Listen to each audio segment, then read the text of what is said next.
Hello and welcome once again to my channel. I'm Dr. Gunjan Vishwakarma, your tarot card reader, spiritual healer and motivational speaker.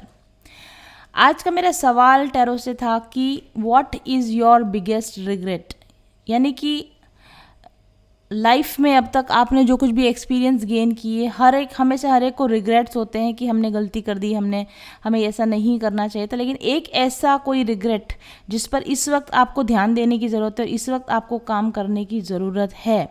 तो what is the biggest regret of your lifetime on which you have to pay attention, और इस वक्त में वो कौन सा regret है जो आपको सरफेस पर आ रहा है, जिसका आपको एहसास हो रहा है और जिस पर आपको वर्क करने की ज़रूरत है।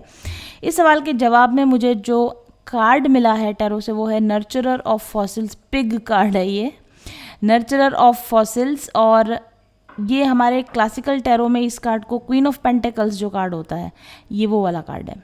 पहली चीज़ जो आप जैसे आप समझ रहे हो, अगर आप यहाँ देख रहे हैं, पिग कार्ड है। आपको पता है पिग किसको डिनोट करता है? कि किसी ऐसी चीज़ों से डील करना जिनसे हम नॉर्मली एक ह्यूमन बीइंग डील्स नहीं करना चाहते, यानी कि मे भी किसी ऐसे तरह की फिल्दी लोगों के साथ में रहना या फिल्दी ऐसे एनवायरनमेंट में रहना जो आपके लिए ठीक नहीं था, या ह्यूमन बींग्स के रहने के लिए जो एनवायरनमेंट अच्छा नहीं है, जो लोग अच्छे नहीं हैं, टॉक्सिक एनवायरनमेंट, बैड एनवायरनमेंट, ऐसे किसी एनवायरनमेंट में ज़रूरत से ज़्यादा समय तक में भी आप रह गए हों, या टॉक्सिक एनवायरनमेंट में आप ज़रूरत से ज़्यादा समय तक रह गए हों, टॉक्सिक लोगों के साथ आपने ज़रूरत से ज़्यादा समय तक डील कर लिया हो, और कहीं ना कहीं अब आपको इस चीज़ का रिग्रेट हो रहा है कि आप इस चीज़ को, इस ट्रीटमेंट के लायक नहीं थे, इस एनवायरनमेंट के आप लायक नहीं थे। यू डिज़र्व बेटर, आप इससे ज़्यादा बेटर डिज़र्व करते थे, लेकिन आपने अपनी वैल्यू नहीं समझी। आपने अपने आप को, अपनी सेल्फ एस्टीम को लो करके, अपनी सेल्फ वैल्यू को लो करके, और कुछ ऐसी चीज़ों पर आप राज़ी हो गए, या कुछ ऐसी लोगों के साथ में डील करने के लिए, या फिर कुछ ऐसे लोगों के साथ में रहने के लिए, या फिर ऐसे लोगों के साथ में लंबे समय तक उन लोगों का साथ निभाने के लिए जो आपके साथ के काबिल नहीं थे, जो आपके प्यार के काबिल नहीं थे। और अब शायद आपको इस चीज़ का रिग्रेट हो रहा होगा कि क्यों मैंने उन लोगों को समय दिया, अटेंशन दिया, जो कि मेरे इस अटेंशन के काबिल ही नहीं थे। ऐसा मुझे आपके लिए लगता है। क्वीन ऑफ पेंटिकल्स जो होती है वो बाय नेचर नर्चरिंग क्वालिटी की होती है, यानी जैसे क्वीन ऑफ पेंटिकल्स से जो डिवाइन फेमिनाइन का नेचर होता है कि लोगों को बाय नेचर उनकी मदद करना या प्यार से बोलना, राइट, और अपनी अबंडेंस को शेयर करना, अपने गिफ्ट्स को शेयर करना। बट यहाँ पर ये कार्ड क्योंकि रिग्रेट के तौर पर आया है, तो मुझे ऐसा लगता है कि कहीं ना कहीं आपने ये नर्चरिंग, ये केयरिंग और अपने गिफ्ट्स उन लोगों के साथ शेयर किए जो उस चीज़ को डिज़र्व ही नहीं करते थे, आपके प्यार को, आपके नर्चर को, आपके केयर को, जो डिज़र्व ही नहीं करते थे। दूसरी चीज़ जो मुझे यहाँ पे समझ में आ रही है कि क्वीन ऑफ पेंटिकल्स जो होती है वो अपने लिए एक कंफर्टेबल सिक्योर एनवायरनमेंट बनाती है, और उस कंफर्टेबल सिक्योर एनवायरनमेंट को अपनी लाइफ में एंजॉय करती है। बट मे बी लाइफ की कुछ सिचुएशंस ऐसी रही, या फिर आपके कुछ डिसीजंस ऐसे रहे जिन पर आज आपको रिग्रेट है कि आप अपने लिए वो कंफर्टेबल सिक्योर एनवायरनमेंट जो आपको बनाना चाहिए था, जिसको आप डिज़र्व करते थे, वो आप नहीं बना पाए।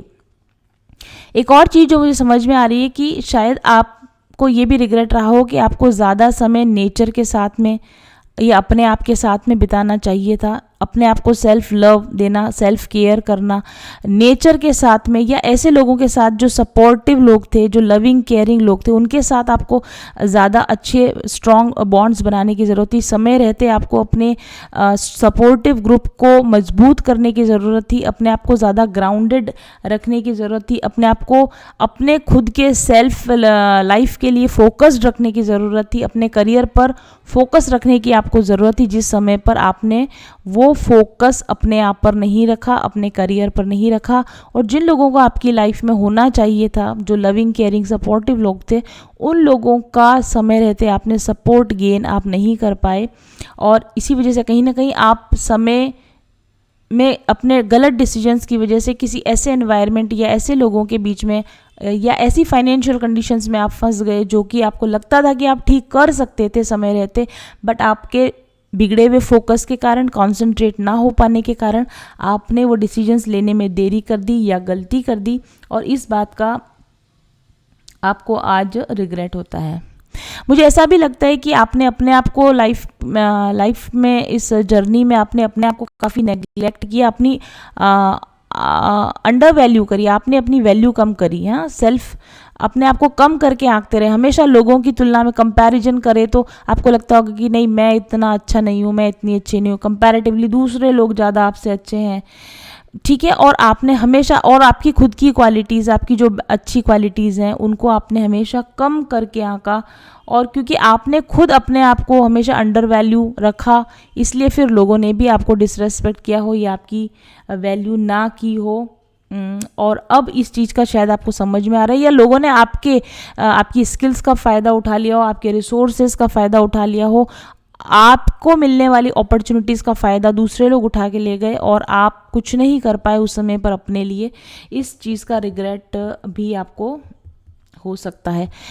एक और, यस, इसी से कनेक्टेड एक चीज़ और भी समझ में आती है, आपने अपनी लाइफ में प्रायोरिटीज़ पर, अपनी लाइफ की प्रायोरिटीज़ पर ध्यान नहीं दिया। जिस समय जिस चीज़ को प्रायोरिटी देनी चाहिए थी, उसको प्रायोरिटी देने की बजाय आपने दूसरे लोगों की चीज़ों पर ध्यान दिया या दूसरे लोगों को प्रायोरिटी दे दी, और अपनी सेल्फ की चीज़ों पर आपने प्रायोरिटी नहीं दी, और उसका खामियाजा आपको आज फाइनेंशियली भी हो रहा होगा। इसका खामियाजा आपको अपने सोशल स्टेटस के तौर पे हो रहा होगा, फैमिली में हो रहा होगा, रिलेशंस में हो रहा होगा, और इस बात का आपको अभी रिग्रेट है कि समय रहते चीज़ें अगर आपके हाथ में थी तब आपने ठीक इनको क्यों नहीं किया। सेल्फ केयर को डेफिनेटली आप हमेशा नेग्लेक्ट करते रहोगे, मेरा क्या है, मेरा तो ठीक है, मैं अपना देख लूँगी, एक बार तुम सबका अच्छा हो जाए, उनका अच्छा हो जाए, इनका अच्छा हो जाए। आपने टॉर्चर किया खुद को हर समय, फिजिकली, इमोशनली, मेंटली आप टॉर्चर होते रहे क्योंकि आपने खुद को नेग्लेक्ट किया, और आज इस बात का डेफिनेटली आपको रिग्रेट होगा। दूसरों को अपने से आगे रखा हमेशा, दूसरों की नीड्स को अपने से आगे रखा हमेशा, और जब आपको अब लोगों की ज़रूरत है या आप चाहते हो कि कोई आपके लिए भी सेक्रीफाइस करे, कोई आपके लिए भी आवाज़ उठाए, तो उस समय में अभी अब आपके पास में कोई नहीं, आप अपने आप को नेग्लेक्टेड फील कर रहे हो। अपने ड्रीम्स को आपने प्रायोरिटी नहीं दी, अपने एम्बिशंस को आपने प्रायोरिटी नहीं दी, अपनी हैप्पीनेस को आपने प्रायोरिटी नहीं दी, और अब आपको लगता है कि कोई भी दूसरा व्यक्ति इस चीज़ को नहीं समझ रहा है, आपके सेक्रीफाइस को नहीं समझने को रेडी है, और इस चीज़ का रिग्रेट आपको है। क्वीन ऑफ पेंटिकल्स कार्ड का रिग्रेट से लेना देना है। मुझे एक चीज़ और भी समझ में आती है, फाइनेंशियल मिसमैनेजमेंट। आपको फाइनेंशियल मिसमैनेजमेंट का भी रिग्रेट होगा। आपकी चीज़ों को, पैसे को सेव करना, सही जगह पर इन्वेस्ट करना, या फिर मे बी शायद लोन हो, आपके ऊपर लोन हो सकता है, कर्जा हो सकता है, या फिर फाइनेंसेस से रिलेटेड ऐसी प्रॉब्लम्स जो आपको, अगर आप उसको फोकस के साथ, कंसंट्रेशन के साथ हैंडल करते तो चीज़ें इतनी ख़राब नहीं होती फाइनेंशियली। तो फाइनेंशियल मिसमैनेजमेंट भी मेरे को लगता है कि आपका रिग्रेट है। आप जितना फाइनेंशियली स्टेबल आपको आज होना चाहिए था, आप उतने नहीं हो। जो मटेरियल अबंडेंस आपके एज में दूसरे लोगों के पास है, आपके पास नहीं है। फाइनेंशियल डिसीजंस जो आपने समय समय पर डिसीजंस गलत ले लिए, आपने लॉन्ग टर्म फाइनेंशियल डिसीजंस जो आपने गलत लिए, मे बी कहीं पर आपने ऐसी प्रॉपर्टीज़ में इन्वेस्ट किया हो जिसका आपको भी वैल्यू नहीं मिल रही हो, या आपका पैसा कहीं फंस गया हो और अब आपको रिग्रेट हो रहा है कि मुझे ये प्रॉपर्टी नहीं लेनी चाहिए थी, या ये प्रॉपर्टी सेल नहीं करनी चाहिए थी। इस तरह का रिग्रेट अभी मुझे लगता है कि आपको हो रहा। ओवर स्पेंडिंग भी, आप जहाँ पर आपको ज़्यादा जितना खर्च नहीं करना चाहिए था, लेकिन आपने ओवर स्पेंड कर दिया लोगों पे, मे भी कुछ ऐसी जगहों पे जहाँ वापस आपको रिटर्न आने की संभावना थी, लेकिन वहाँ से आपको वापस रिटर्न नहीं मिल पाया, और आपको अब लग रहा है कि मैंने ज़रूरत से ज़्यादा खर्च कर दिया, मुझे बचाना चाहिए था, इन्वेस्ट करना चाहिए था, लेकिन मैंने इसको बेकार की चीज़ों पर पैसा को खर्च कर दिया, ऐसा मुझे लगता है। और इतना सब कुछ करने के बाद भी आपको एप्रिसिएशन नहीं मिला, आपको इस बात का भी रिग्रेट है कि सब कुछ करने के बाद भी अगर एक्नॉलेजमेंट मिलता, एप्रिसिएशन मिलता तब भी ठीक था, लेकिन वो भी मुझे नहीं मिला, लोगों का सपोर्ट भी मुझे नहीं मिला, इमोशनल कनेक्शंस भी मेरे नहीं बन पाए। इस तरह के रिग्रेट्स आपको हो सकते हैं। क्वीन ऑफ पेंटिकल्स कार्ड का ये मतलब भी है रिग्रेट्स के साथ में कि शायद आप वर्क लाइफ और फाइनेंशियल वर्क लाइफ और पर्सनल लाइफ के बीच में आप सही बैलेंस नहीं बना पाए, इस वजह से दो में से किसी एक चीज़ को आपको सेक्रीफाइस करना पड़ा। या तो आपको करियर को सेक्रीफाइस करना पड़ा रिलेशन और घर के लिए, या घर परिवार और रिलेशन को सेक्रीफाइस करना पड़ा करियर के लिए। आप उस फाइन बैलेंस को आप नहीं बना पाए और एक चीज़ में आपको घाटा हो गया, या तो करियर में घाटा हो गया घर की वजह से, रिलेशन की वजह से, या घर और रिलेशन में घाटा हो गया आपके करियर की वजह से। ये रिग्रेट भी आपको हो सकता है। तो मुझे लगता है कि ये सारी चीज़ें हैं जिन पर आपको वर्क करने की ज़रूरत है। ऑब्वियसली आप इस रिग्रेट को कैसे अब ठीक कर सकते हैं, कोई बात नहीं, बीती ताही बेसार दे आगे की सुध लें। तो आप अपने आप को नर्चर कीजिए, अब प्रैक्टिकल डिसीजंस लीजिए। प्रैक्टिकल डिसीजन चाहे आपके सेल्फ से रिलेटेड हो, फाइनेंसेस से रिलेटेड हो। अपने आप को ग्राउंड कीजिए, अपनी केयर कीजिए, सपोर्टिव लोगों के साथ में समय बिताइए, अपने पैसे को, मनी को सेव करना शुरू कीजिए, सही तरीके से इन्वेस्ट करना शुरू कीजिए। अपना टाइम, मनी, एनर्जी उन लोगों पर वेस्ट मत कीजिए जिन पर आप करते रहे और आपको रिग्रेट हो रहा है। अब तो करना एटलीस्ट बंद कर दीजिए। अपनी बाउंड्रीज टाइट कीजिए। ओवर गिविंग का आपका नेचर है, ओवर गिविंग सब में, किसी भी चीज़ में हो सकता है। लव का ओवर गिव करना, मनी का ओवर गिव करना, एनर्जी का ओवर गिव करना, ओवरली चल के हेल्प करना, है ना, अपनी सीमा से आगे बढ़ के लोगों की मदद करना, ये सब चीज़ों पे एटलीस्ट अब आप कंट्रोल कीजिए। अपने रिसोर्सेज को अपने लिए, अपने फ्यूचर के लिए सेव करके रखिए। अपॉर्चुनिटीज़ को पहचानिए और अपॉर्चुनिटीज़ पर फोकस के साथ वर्क करना शुरू कीजिए। वर्क लाइफ और जो आपकी पर्सनल लाइफ है उसके बीच में जो भी बैलेंस आपको बनाने की ज़रूरत है वो बैलेंस को आप बनाइए। और यस, मटेरियल प्रॉस्पेरिटी के साथ इमोशनल फुलफिलमेंट के ऊपर भी वर्क करना शुरू कीजिए। आपको इमोशनल फुलफिलमेंट मिले ऐसा कुछ काम करना भी शुरू कीजिए। सिर्फ मटेरियल ज़रूरतें पूरी हो जाएं उस पर ध्यान देने के बजाय अपने इमोशनल फुलफिलमेंट के ऊपर भी, अपने आप को नर्चर करने पर, केयर करने पर। अगर दूसरा कोई व्यक्ति आपको अप्रिशिएट नहीं करता है तो सेल्फ अप्रिसिएशन करना शुरू कीजिए, सेल्फ लव करना शुरू कीजिए, सेल्फ केयर करना शुरू कीजिए।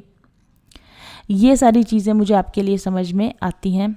तो ये एक 1 कार्ड रीडिंग, अभी मैं कुछ 1 कार्ड रीडिंग्स ही करने वाली हूँ। तो ये 1 कार्ड रीडिंग से ये सारी चीज़ें हैं जिन पर इस वक्त आपको हो सकता है कि रिग्रेट हो, लेकिन आप अभी भी समय है, आप इन चीज़ों को चाहें तो अभी भी सुधार सकते हैं। Because it is queen of pentacles. Queen of pentacles एक बहुत ही पावरफुल कार्ड होता है। कई बार हमको लगता है कि हमारा रिग्रेट है वो इसलिए क्योंकि बस हमको थोड़ा सा एक्शन प्लान बदलने की ज़रूरत होती है, थोड़ा सा अपने डिसीजंस को ठीक करने की ज़रूरत होती है और चीज़ें ठीक होने लग जाती हैं। क्वीन ऑफ पेंटिकल्स एक क्वीन एनर्जी है जिसके हाथ में सारी पावर है, जो अपने डिसीजंस खुद ले सकती है, जो अपनी थ्रोन पर बैठी हुई है, जिसके पास फाइनेंस का कंट्रोल रह सकता है, जिसके पास बहुत ढेर सारा प्यार है, जिसके पास नर्चर, उसके पास प्यार की कोई कमी नहीं है, उसके पास में पॉजिटिविटी की कोई कमी नहीं है। सिर्फ इतना सा करना है कि जो प्यार, जो पॉजिटिविटी, जो मनी, जो फोकस, कंसंट्रेशन, एनर्जी, टाइम आपका बाहर जा रहा है, दूसरों पर जा रहा है, बस हल्का सा उसको फिर से रीडायरेक्ट करके अपनी तरफ लेके आना है और चीज़ें आपके लिए ठीक हो जाएंगी। आपको एकदम से लगने लगेगा कि बहुत सारी चीज़ें जो आपकी वेस्ट हो रही थी वो अचानक से वेस्ट होना ख़त्म हो गई हैं और वो सारा मनी, एनर्जी आपके यूज़ में आने लगा है। थोड़ा सा ध्यान देंगे तो आपका ये रिग्रेट आपके जॉय में बदल सकता है। Thank you very much for watching.